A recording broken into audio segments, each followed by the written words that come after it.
السلام علیکم جی، میرا نام عبدالرؤف ہے۔ عبدالرؤف کا جو ظلم ہوا ہے وہ آپ کو تمام لوگ ہی تقریباً جانتے ہیں، جو نہیں جانتے ان کو بھی ہم بتا رہے ہیں کہ میں پیکجز کمپنی میں بطور یونین لیڈر تھا متحدہ لیبر یونین میں۔ وہ میں نے وہاں پہ جو پیکجز کمپنی میں کرسچن ورکر تھے 200 مسیح جو صفائی کا کام کرتے تھے، ان کو کھانا نہیں ملتا تھا، جس کی بنا پر مجھے 15 مئی 2014 کو پہلی دفعہ برطرف کیا، جبکہ میرا کیس اس وقت لیبر کوڈ میں چل رہا تھا یونین کی رجسٹریشن کا۔ انہوں نے لیبر کوڈ کی وائلیشن کی یا توہین کی، عدالت کی توہین کرتے ہوئے مجھے نوکری سے نکال دیا۔ اس کے بعد میں 7 مارچ 2013 کو سپریم کورٹ آف پاکستان سے ملازمت پر بحال ہوتا ہوں، لیکن مجھے ابھی تک حیرت ہے کہ 10-11 سال ہو گئے ہیں، مجھے ابھی تک سپریم کورٹ کے بحال ہونے کے باوجود ابھی تک پیکجز کی انتظامیہ نہ 5% منافع دیا ہے، نہ سالانہ بونس دیا ہے، نہ یونین ایگریمنٹ دیے ہیں، اور بہت سی جو ضروری چیزیں تھیں سالانہ ترقی وغیرہ وہ کوئی نہیں دی۔ سیکٹری لیبر کو میں نے 3 بار درخواستیں دے چکا ہوں، لیکن مجھے بڑی حیرت ہوتی ہے کہ ابھی تک میرے کیس کی کوئی ادھر پیش گوئی نہیں ہوئی۔ یہ بھی ایک توہین عدالت ہی لگتی ہے کہ جب سپریم کورٹ ایک حکم دیتی ہے کہ بھائی اس کو باہر کر دے، اس کی بقایا اجازت دی جائیں، تو وہ دینے چاہیے۔ لیکن مجھے بڑا افسوس ہو رہا ہے کہ میں بہت حیران ہوں کہ پاکستان کی عدلیہ سے کوئی مجھے بہت مایوس کرنے میں پاکستان کی عدلیہ سے جو ان سے ہونا مایوس نہیں ہوں۔ میں نے کہا چلو آج نہیں کل نہیں، کبھی نہ کبھی تو وہ جو ان سے ہے نا پاکستان میں عدلیہ کی حکمرانی باہر کریں گے۔ پھر آپ کو میں نے بتایا تھا کہ پیکجز میں پھر کرسچن ورکر کا کھانا بند تھا۔ جب میں سپریم کورٹ سے بحال ہو کے گیا ہوں، میں نے ادھر جاب کی ہے، تو ادھر پیکجز کمپنی میں جو پھر وہی پوزیشن تھی جو پہلی تھی پیکجز میں، جو کرسچن ورکر تھے ان کو کھانا نہیں دیا جاتا تھا، کرسمس بونس نہیں دیا جاتا، ان کو ریگولر نہیں کیا جاتا، جس کی بنا پر میں نے اخبارات میں خبریں لگوائیں، نوائے وقت دنیا اور کیا نام ہے جنا اخبار، جرأت، احساس، حریف، وہ تقریباً وقت بے پناہ اخبارات میں، نیوز نیشن میں بھی خبریں لگتی رہی ہیں، کیونکہ میں نے ان کے خلاف کوئی بہت بار احتجاج کیا، وہ خبریں لگی، حتیٰ کہ میرا ایک سویڈن میں 1 مئی 2005 کو ایک آرٹیکل بھی شائع ہوا ہے۔ میں آپ کو یہ بتانا چاہتا ہوں کہ پیکجز کمپنی 1956 میں تقریباً یہ سویڈن کے تعمیر سے چل رہی ہے۔ سویڈن انسانی حقوق کا بہت بڑا مردار ہے، پوری دنیا کو پتہ ہے، لیکن مجھے بڑی حیرت ہوتی ہے کہ اس کے تعاون سے چلنے والی فیکٹری میں انسانی حقوق کی وائلیشن ہو رہی ہو، لیبر لا کی وائلیشن ہو رہی ہو، بڑی حیرت کی بات ہے۔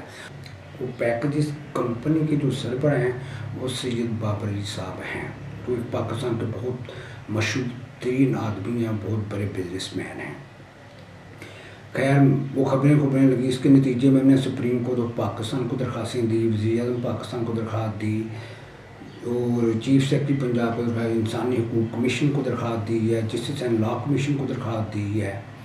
اور جس کی بنا پر وزیر اعظم پاکستان درخواست دی، تو جس کی بنا پر 11 مارچ 2014 کو لیبر انسپیکٹر ناصر نے فیکٹری کا دورہ کیا۔ حیرت کی بات ہے کہ اتنی بڑی فیکٹری ہے اور ناصر اکیلا ہی فیکٹری میں آ گیا، دورہ کر لیا۔ حالانکہ ادھر جو ان سے ہیں ابھی چند ماہ پہلے کی بات ہے کہ ادھر لیبر ڈائریکٹر جنرل جو ہے نا وہ ویسے ہی وزٹ دورہ کرنے کے لیے جا رہا ہے، پھولوں کی بارشیں ہو رہی ہیں، ڈائریکٹر آتے ہیں جی، لیکن حیرت کی بات ہے جب لیبر کی بات آتی ہے، جب مسیح کرسچن ورکر کی بات ہے جن کو کھانا نہیں دیا جاتا ہے، 200 مسیح جو صفائی کا کام کرتے تھے، ڈنر بھی نہیں دی، صبح کو ناشتہ نہیں دیا جا رہا، دوپہر کو کھانا نہیں دیا جا رہا، رات کو ڈنر نہیں دیا جاتا تھا، تو بڑا مسئلے مسائل پیدا ہو گئے، جس کی بنا پہ میں نے اتنی انسانی حقوق کے خلاف ورزی برداشت میں، جو رات کو نیندیں نہیں آتی تھی کہ اتنا ظلم ہو رہا ہے میں دیکھ رہا ہوں، پھر میرے سے برداشت میں، میری انسانیت سب سے پہلے انسانیت ہے، مذہب بعد میں، انسانیت سب سے پہلے ہے۔ جائی صاحب نے جب استعفیٰ دیا ہے مخصوص سیریہ صاحب نے، تو وہ پاکستان کے جج ہیں جنہوں نے مجھے استعفیٰ دیا کہ پیکجز 25 مارچ 2014 کو کیا ہے، پیکجز کی انتظامیہ 2 اپریل 2014 تک عبدالرؤف کے خلاف کوئی فیصلہ نہیں دے سکتی، لیکن مجھے حیرت ہوتی ہے کہ انہوں نے لینے سے انکار کیا، جنا اخبار میں میرا استعفیٰ چلا دیا سرعام، وہ کہہ دے جی عبدالرؤف نے جو ہے نا وہ عبدالرؤف کو نوکری سے نکال دیا۔ یہ ایک توہین بھی ہے، اس لیے کہ عدلیہ کی بھی توہین ہے، عدلیہ کی حکمرانی کا بھی جنازہ نکال دیا ہے، پاکستان کے آئین اور قانون کا جنازہ نکال دیا گیا ہے، عدلیہ کی اتنی بےزتی کر دی گئی ہے۔ لیکن حیرت کی بات ہے، جنہوں نے لیبر کورٹ کے جج تھے، جنہوں نے عبدالرؤف کو اسٹے آرڈر دیا 25 مارچ 2014 کو، ان کے فیصلے بھائی مجھے بتاؤ عمر کیوں نہیں ہو رہا؟ وہ پاکستان کے جج ہیں بھائی، انڈیا کے جج نہیں ہیں، افغانستان کے جج نہیں ہیں، پاکستان کے جج ہیں بھائی۔ وہ جس کے تحت سیشن جج ہیں، اس کے بعد ترقی کرنے کے بعد انہوں نے ہائی کورٹ کا جج لگنا بھائی، کیوں نہیں ان کے فیصلے مانے جا رہے ہیں؟ مجھے بتایا جائے کہ کیا وہ پاکستان کے جج نہیں ہیں؟ دفعہ 204 کہتی ہے کہ توہین عدالت ہے۔ توہین عدالت میں تو یہ ہے کہ کوئی جج بھی اگر کوئی کسی جج کے احکامات نہیں مانتا تو توہین عدالت، تو جج اسے بھی اس توہین عدالت میں جج کی بھی معافی نہیں ہے، اس کے خلاف بھی کنڈیم آف کورٹ لگتی ہے۔ پاکستان میں جو کرسچن ورکروں کے حقوق کی بات کرنے پہ اتنی بڑی سزائیں دی جا رہی ہیں، حالانکہ میں بے روزگار ہوں، میری کوئی نوکری بھی نہیں ہے، میری پوری فیملی پریشان ہے۔ میری پاکستان کے تمام سیاسی رہنما، جس میں بلاول بھٹو صاحب پیپلز پارٹی کے، مسلم لیگ نون کے نواز شریف صاحب، شہباز شریف صاحب، مریم نواز، اللہ کے آپ دیکھیں جب 14 مارچ کو میری انکوائری لگی اس وقت وزیر اعظم پاکستان نواز شریف صاحب تھے، وزیر اعلیٰ پنجاب شہباز شریف صاحب تھے۔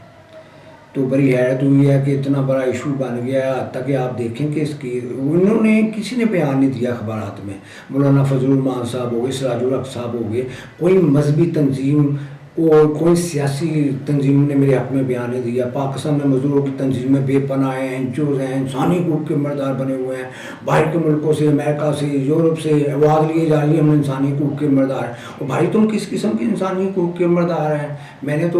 تو نوکری سے نکل گیا ہوں، 2 بار نوکری سے نکلا ہوا ہوں بھائی، میں تو پریشان ہوں، میں تو بھوکا مارا ہوں، آپ نے کون سی قربانی دے دی ہے؟ یہ لوگ، میں یہ حیرت ہوتی ہے کہ لوگوں نے، یہ لوگ کیا کارکردگی دیکھتے ہیں ان لوگوں کی جو ان کو آواز دی جاؤ بھائی، کیا کیا انہوں نے؟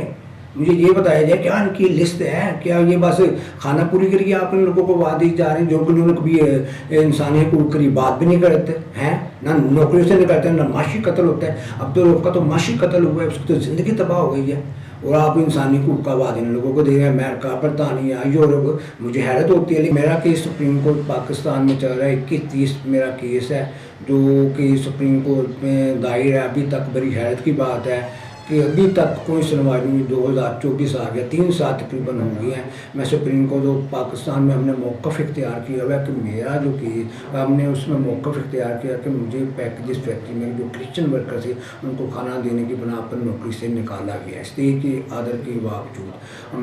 تو دوسری بات یہ ہے، میں کہنا چاہتا ہوں کہ اس کیس، یہ تو کیس اتنا کہ مشہور ترین کیس ہے، اس کیس کا یورپی یونین کے سفیر صاحب نے بھی نوٹس لیا تھا 2017 میں، لیکن بڑی حیرت ہے وہ دیکھ بھی رہے ہیں، وہ بھی بڑے حیران ہیں کہ GSP پلس بھی وہ دیتے ہیں، لیکن پھر بھی اس کے باوجود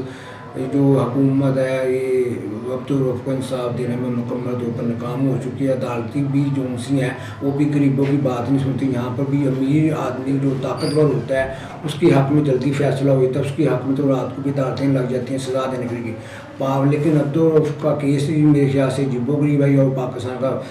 25 کروڑ لوگوں پہ جو قانون لاگو ہے میرے خیال سے وہ عبدالرؤف پہ لاگو نہیں ہے، اس کا اسٹے آرڈر ہی نہیں آج تک مانا جا رہا ہے، آئین اور قانون کو ہی نہیں مانا جا رہا ہے، عدلیہ کے جج آئین اور قانون کے مطابق عبدالرؤف کو فیصلہ ہی نہیں دے رہے، جو پاکستان کا آئین ہے اس کے مطابق فیصلہ دیا جائے۔ وہ میں امید کرتا ہوں پاکستان کے صدر سے، وزیر اعظم، چیف جسٹس سپریم کورٹ سے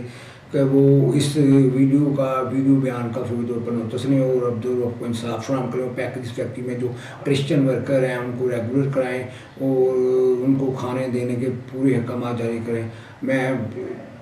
اخیر میں ایک بار پھر ان سے عوامی ورکر پارٹی برطانیہ کا شکریہ ادا کرتا ہوں، پرویز فتح صاحب کا اور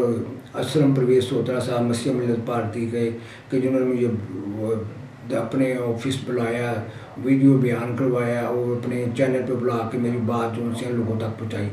اور میں لوگوں سے اپیل کرتا ہوں کہ یہ جو ویڈیو ہے زیادہ سے زیادہ شیئر کریں اور پھیلائیں، اور دوسرے جو چینل ہیں یوٹیوب کے چینل ان سے بھی میں اپیل کرتا ہوں کہ وہ بھی میرا انٹرویو لیں، جو کرسچنوں کے چینل ہیں یا دوسرے، کیونکہ بڑے چینل تو میری بات جو ان سے ہے نا وہ انٹرویو لینے میں تھوڑی سی انہیں شرم محسوس ہوتی ہے، کیونکہ میں ایک مزدور آدمی، وہ نہیں مزدور اور غریب آدمی کی بات سنتے۔